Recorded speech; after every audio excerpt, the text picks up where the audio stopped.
7 ദിവസത്തിന് മുമ്പേ തെങ്കാശി RTO പിടിച്ച ലോറിയാണിത്, ടിപ്പർ. 7-ാം തീയതി. ഇന്ന് 16 10 ദിവസമായി. ഈ ഡ്രൈവർ ചെയ്ത കുറ്റം എന്ന് പറഞ്ഞാൽ തമിഴ്നാട്ടിൽ ലോഡെടുക്കാൻ പോയതാണ്. പെർമിറ്റ് ഉണ്ടായിരുന്നിട്ട് പെർമിറ്റ് ഇല്ലെന്നും, അല്ലെങ്കിൽ അതിൻ്റെ തമിഴ്നാട് ടാക്സിലാണ് ചേർന്ന് 35,000 രൂപ ഫൈൻ ഈടാക്കണമെന്ന് പറഞ്ഞ് അതിൻ്റെ ചെക്ക് റിപ്പോർട്ട് എഴുതി.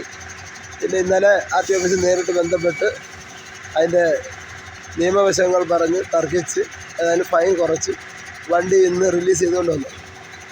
നമ്മളിത് സൂചിപ്പിക്കുന്നതും പറയുന്നതും കേരളത്തിലെ മന്ത്രി ട്രാൻസ്പോർട്ട് മിനിസ്റ്റർ ശ്രീ ഗണേഷ് കുമാറിൻ്റെ ശ്രദ്ധയിൽപ്പെടുത്താനാണ്.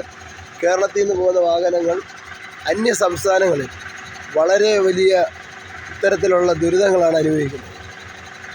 നമ്മുടെ സ്റ്റേറ്റിൽ എല്ലാ സംസ്ഥാനങ്ങൾക്കും വളരെ നല്ല ആതിഥേയ മര്യാദ കൊടുക്കുമ്പോൾ ഇവിടുന്ന് പോകുന്ന ഏതാണ്ട് 2,000 കോടി രൂപ മുതൽ മുടക്കി പോകുന്ന വാഹനങ്ങൾ കൊല്ലം ജില്ലയിൽ മാത്രമുണ്ട്. ഇവിടെ ട്രാൻസ്പോർട്ട് ഡ്രൈവർമാരുടെ കാര്യങ്ങളും മറ്റും ശ്രദ്ധിക്കുന്ന കൂട്ടത്തിൽ അദ്ദേഹം ഈ തമിഴ്നാട് വഴി ഓടുന്ന വാഹനങ്ങളുടെ പ്രശ്നങ്ങൾ അടിയന്തിരമായും, കാരണം വാഹന ഉടമകളുടെ ഡ്രൈവർമാരുടെ പ്രശ്നങ്ങൾ ഞങ്ങൾ ഡ്രൈവർമാർ തന്നെ പരിഹരിക്കുന്നുണ്ട്. വാഹന ഉടമകൾ നേരിടുന്ന വിഷയങ്ങൾ, നിസ്സാര ഇതിന് ഫൈൻ ഈടാക്കുന്നതും, പുളിയറ ചെക്ക് പോസ്റ്റിൽ മാസം 35 ലക്ഷം രൂപ പിരിക്കണമെന്ന സർക്കാർ ഉത്തരവ് എഴുതി വെച്ചിട്ടാണ് അവിടെ നടത്തുന്നത്. അപ്പോൾ ഇത്തരം കാര്യങ്ങളൊക്കെ മന്ത്രിമാരും പാർലമെൻറ്റ് ഇലക്ഷൻസ് നടക്കുന്ന സാഹചര്യത്തിൽ കൊല്ലം പാർലമെൻറ്റിലെ വോട്ടർ എന്ന നിലയിൽ സ്ഥാനാർത്ഥിമാരോട് ഒരു വിനീത അഭ്യർത്ഥനയാണ്.